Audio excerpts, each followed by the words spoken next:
హరిపాదం అడుగున గంగా కలిపాపం తను కడగంగా హరిపాదం అడుగున గంగా కలిపాపం తను కడగంగా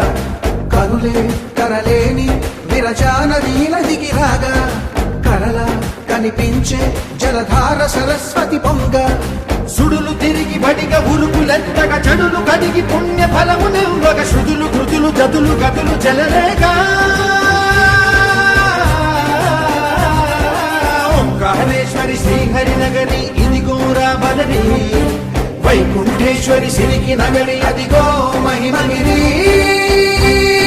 కొండపై వాగండగా ఆ విష్ణు పాదమే వెలసింది వేదాలనే విభజించిన శ్రీ వ్యాసపీఠమై నిలిసింది అలకనంద జల సంగీతం శ్రీహరి నామం ఉష్ణకుండ జలధారలలో హరిభక్తుల